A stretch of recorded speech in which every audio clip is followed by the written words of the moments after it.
So the first night of the two-night 2024 WrestleMania in Philadelphia is over. Some big title changes. We'll get into a second. But the biggest upset that I figure in the modern WWE or modern wrestling, I don't think anybody thought Sami Zayn was going to knock off the great Gunther. Gunther, to throw back to the Killer Kowalski style of the 1940s, 50s, and 60s. Gunther had been Intercontinental Champion for forever, as well as dominant as any champion ever in WWE history, and he made it like the Intercontinental title was the third world title belt, even though with these two lackeys on his side. The match between Gunther and Sami Zayn had been building over the last 18 months because there were several matches that Sami Zayn had lost to Gunther and several matches against other top flight opponents, including Bronson Reed, that put him in the path of not being able to challenge. Now, this is kind of weird. A lot of people don't know this. Sami Zayn is not American. He's not a Christian. He's a Muslim from Montreal. And Sami Zayn came up in the Indies as El Generico with Kevin Steen, now Kevin Owens. Kill Kevin Kill. He is basically the biggest link to the independent wrestling we have in Quebec. Now, very few times in WWE history that a belt has been put on a Quebec wrestler with the amount of recognition. Chris Benoit, although he grew up in Alberta for a number of years, was originally from Quebec. That was the last major Quebecer besides Kevin Owens to be really given a run. Now, how far will we go with this? The match last night was just tremendous.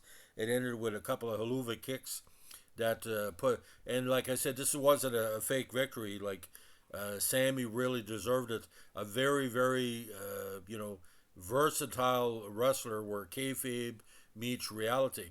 Now, it was kind of weird over the weekend. There was a big title change in ROH where the last Briscoe brother bet Eddie Kingston for the ROH world title, and that's important as well, almost as important as a Canadian finally winning a big world title. So I think with the end of Vince McMahon in WWE, the rise of Paul Levesque, ironically, Paul Levesque is part Canadian. I think what they're seeing right now is making a little bit more international.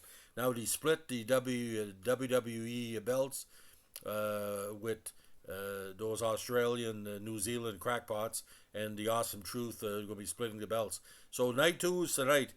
But what I want you to do, ladies and gentlemen, if you don't know this, go into the archives and see Sami Zayn's run in NXT, how this fan base has grown over the last number of years. Sami Zayn, again, to the Quebec media like us in the Canadian media, is probably the best fit right now for the Intercontinental title. Now, will he be a transitional champion? I really don't know. If Cody Rhodes wins the title tonight, will Gunther be the first major challenger? I think Gunther as world title holder will be as strong as he was as Intercontinental champion. Anyway, Gunther, if I'm not mistaken, he's only lost maybe a half dozen major matches since he came into NXT, being kind of the unofficial European champion. But for me, ladies and gentlemen, I'm just saying, ole, ole, ole. I mean, that's the Montreal Canadian, victory song. So I can only say, ole, ole, ole, ole. And it's going to be interesting. Monday Raw could be a massive, massive emotional event to see if Kevin Owens wins the U.S. title, to see Kevin and Sammy in the ring together. Probably going to be one of the biggest moments that we've seen in wrestling in quite some time from an emotional standpoint. So right now, ladies and gentlemen, with the strength of AEW, the strength of WWE, the strength of the independent promotions, this is probably comparing how wrestling was in the mid-1990s with ECW still around. This is a golden era for wrestling, ladies and gentlemen, and anybody that doesn't recognize this, your head's up your arse. So Sami Zayn, congratulations. All I can say is El Generico wrestling for $50 a night. There's a long way from that to the multi-million-dollar fan base that you have right now. He's going to be selling so many T-shirts, and if you can pick up the Montreal Canadian limited edition T-shirt about Sami Zayn and Kevin Owens, I think that was a collector's item. I see Montreal Canadiens are part of a comeback right now in the standings. It's been a rough season, but like I said, if Sami Zayn can do it, I think it's going to motivate a lot of people in Montreal, throughout Quebec, to get into wrestling again, because we're seeing a resurgence in Maritimes and Quebec of independent wrestling, and it's all due to, again, Sami Zayn, Kevin Owens, and the other great Matt Bernard, all the great Quebec Canadian wrestlers. Thanks for listening, and enjoy night 2 of WrestleMania. Have a good one. Bye.